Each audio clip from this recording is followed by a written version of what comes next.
आप देख रहे हैं सत्यहिंदी.com। एक नजर अब तक की सुर्खियों पर। लोकसभा चुनाव के अब केवल अंतिम चरण की वोटिंग होनी बाकी है, जिसके बाद 4 जून को नतीजे घोषित होंगे। इस बीच भाजपा और विपक्षी गठबंधन इंडिया दोनों ही अपनी सरकार बनाने का दावा कर रहे हैं। अब ऐसे में राजनीतिक जानकारों और विश्लेषकों की भविष्यवाणी भी आनी जारी है। इसी कड़ी में योगेंद्र यादव ने एक बार फिर साउथ में बीजेपी के प्रदर्शन को लेकर बड़ा बयान दिया है। योगेंद्र यादव ने कहा कि केरल और तमिलनाडु दोनों में बीजेपी का वोट प्रतिशत बढ़ रहा है, लेकिन वो सीटें नहीं जीत रहे। तमिलनाडु में बीजेपी के आने से ये लड़ाई अब त्रिकोणीय हो गई है। डीएमके को बीजेपी के आने से फायदा हो गया। मुझे लगता है कि तमिलनाडु, केरल और पुडुचेरी में बीजेपी को 2 सीट भी आ जाएं तो बहुत होगा।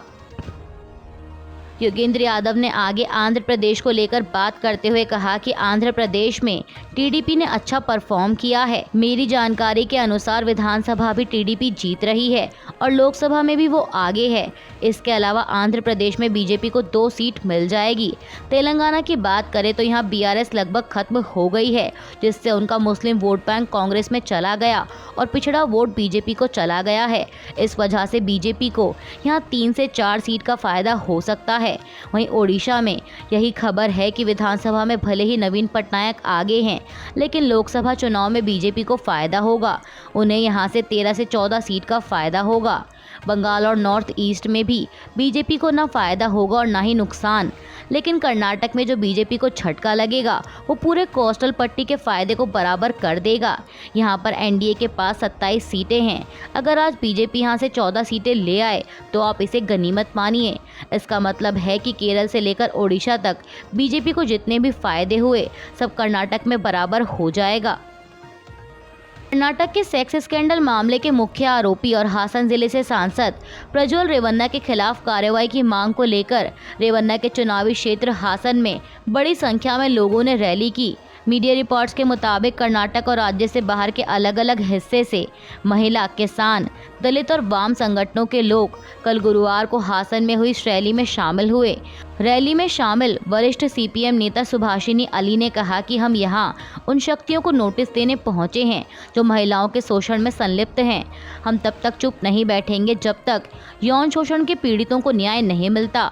उन्होंने कहा कि ये रैली जिले की उन राजनीतिक ताकतों के खिलाफ भी है जो प्रज्वल रेवन्ना से जुड़े हैं और यहाँ लोगों में आतंक फैला रहे हैं।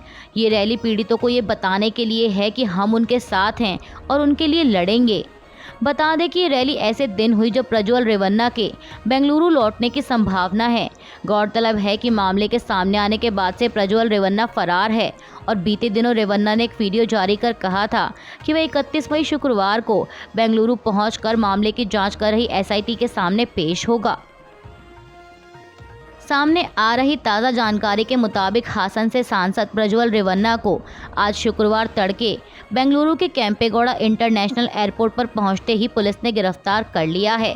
मीडिया रिपोर्ट्स के मुताबिक कर्नाटक पुलिस की स्पेशल इन्वेस्टिगेशन टीम को इंटरपोल से प्रज्वल रेवन्ना के भारत आने की जानकारी मिली थी। इसके बाद एसआईटी, बेंगलुरु पुलिस और इमिग्रेशन अधिकारी शुक्रवार तड़के एयरपोर्ट पर पहुंचे और रेवन्ना को लैंड होते ही गिरफ्तार कर लिया। एसआईटी प्रज्वल रेवन्ना को लेकर बेंगलुरु में सीआईडी कार्यालय पहुंची है। रेवन्ना को यहां मेडिकल टेस्ट के लिए ले जाया जाएगा, जिसके बाद आज ही रिमांड के लिए रेवन्ना को अदालत में भी पेश किया जा सकता है। कांग्रेस अध्यक्ष मल्लिकार्जुन खड़गे का कहना है कि प्रधानमंत्री नरेंद्र मोदी ने चुनाव प्रचार के दौरान 421 बार मंदिर, मस्जिद और समाज को बांटने की बात की। एक प्रेस कॉन्फ्रेंस के दौरान खड़गे ने कहा कि पीएम मोदी ने 224 बार मुस्लिम और माइनॉरिटी जैसे शब्दों का भी इस्तेमाल किया, लेकिन इसके बावजूद भी चुनाव आयोग ने इस पर कोई कार्रवाई नहीं की। कांग्रेस अध्यक्ष ने कहा कि नरेंद्र मोदी सिर्फ नफरत की बातें करते हैं और उनकी हर बात में नफरत झलकती है।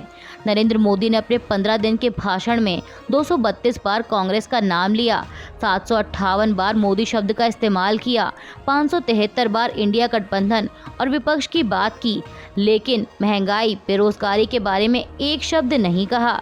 खड़गे ने कहा कि कांग्रेस हमेशा जनता की समस्याओं को ध्यान में रखकर काम करती है, लेकिन नरेंद्र मोदी ने बेरोजगारी, महंगाई, आर्थिक असमानता, संवैधानिक संस्थाओं का दुरुपयोग जैसे मुद्दों को बढ़ावा दिया।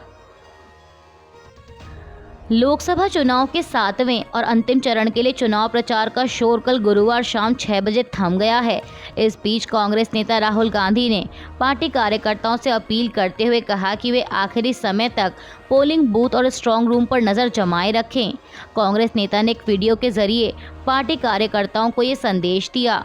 उन्होंने कहा कि प्रचार खत्म हुआ, मैं देश की जनता को, कांग्रेस के कार्यकर्ताओं को, इंडिया गठबंधन के कार्यकर्ताओं को और कांग्रेस पार्टी के जो बब्बर शेर हैं, आप सबको दिल से धन्यवाद करना चाहता हूं। इतना समर्थन दिया आप सब ने, देश की जनता ने, हमारे कार्यकर्ता हर इंच के लिए लड़े। राहुल गांधी ने कहा कि मैं गठबंधन के सभी नेताओं और कार्यकर्ताओं को दिल से धन्यवाद देता हूं, जो देश के संविधान और संस्थाओं को बचाने के लिए बिना झुके खड़े रहे। हम जनता से जुड़े हुए वास्तविक मुद्दों पर चुनाव लड़ने में सफल रहे और प्रधानमंत्री के बार बार भटकाने के प्रयास के बावजूद किसानों, मजदूरों, युवाओं, महिलाओं और वंचितों की आवाज़ उठाई। हमने मिलकर वैकल्पिक विजन के रूप में हर वर्ग का जीवन बदलने वाली क्रांतिकारी गारंटियां देश के सामने रखी और अपना संदेश कोने कोने तक पहुंचाया। प्रधानमंत्री मोदी ने कल गुरुवार शाम से कन्याकुमारी स्थित विवेकानंद रॉक मेमोरियल में अगले 45 घंटे के लिए अपना ध्यान शुरू कर दिया है। ये ध्यान कल 1 जून शनिवार की शाम तक चलेगा। वहीं पीएम मोदी के मेडिटेशन कार्यक्रम को लेकर विपक्ष उन पर लगातार हमलावर है।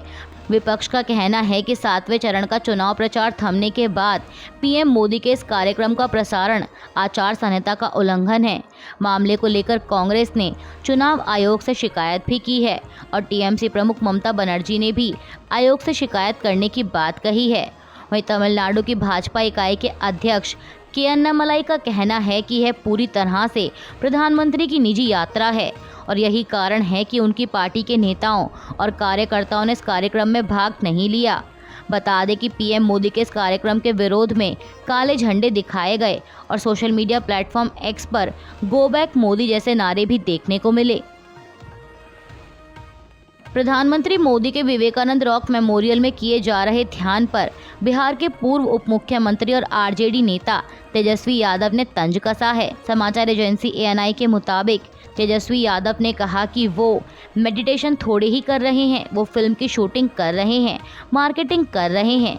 तेजस्वी ने कहा कि मेडिटेशन शांति में की जाती है, बिना बताए किया जाता है। मणिपुर की राजधानी इम्फाल और इसके आसपास के इलाके हाल के दिनों में सबसे भीषण बाढ़ का सामना कर रहे हैं। पिछले 2 दिनों से भारत के उत्तर पूर्वी राज्यों में चक्रवाती तूफान रेमल ने काफ़ी तबाही मचाई हुई है। इसके साथ ही इम्फाल घाटी में लगातार हो रही भारी बारिश के कारण आई बाढ़ से सैकड़ों लोग प्रभावित हुए हैं। वहीं पहाड़ी ज़िले सेनापति में तूफान से जुड़ी घटनाओं में कम से कम 2 लोगों की मौत हो गई। इस बीच बचाव कार्य में जुटे एनडीआरएफ, असम राइफल्स और राज्य आपदा बचाव टीम के लोग बाढ़ के पानी में फंसे लोगों को सुरक्षित स्थान तक ले जाने के काम में जुटे हुए हैं। मीडिया रिपोर्ट्स के मुताबिक इम्फाल शहर में रहने वाले के अनिल ने बताया कि 2015 के बाद यह सबसे बड़ी बाढ़ है, जिसके पानी ने 16 लाख आबादी वाले इम्फाल शहर के 80% इलाकों को प्रभावित किया है। लोकसभा चुनाव को लेकर की गई राजनीतिक विश्लेषक योगेंद्र यादव की भविष्यवाणी पर कांग्रेस नेता शशि थरूर ने प्रतिक्रिया दी है। दरअसल योगेंद्र यादव का कहना है कि भाजपा बहुमत के आंकड़े 272 तक भी नहीं पहुंच पाएगी।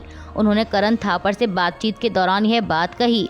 अब इसी पर प्रतिक्रिया देते हुए थरूर ने एक्स पर लिखा कि दिलचस्प, योगेंद्र यादव ने अपने पहले के अनुमानों को संशोधित किया है और अब कहते हैं कि बीजेपी निश्चित रूप से 272 से पीछे रह जाएगी।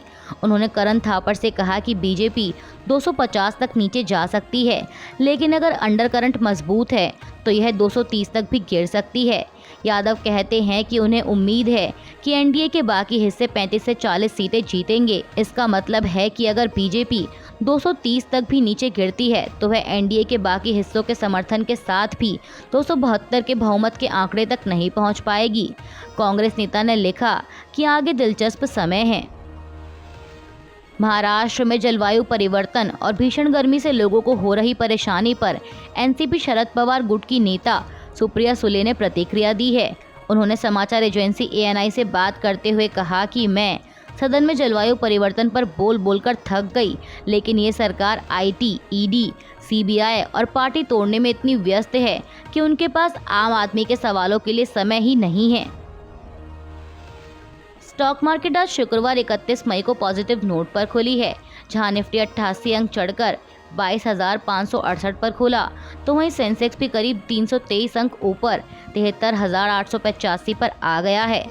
बता दें कि इससे पहले गुरुवार को सेंसेक्स 617 अंक गिरकर 73,886 पर बंद हुआ था। बात करें बैंक निफ्टी की, तो बैंक निफ्टी भी 213 अंकों की तेजी के साथ 48,890 पर कारोबार कर रहा है।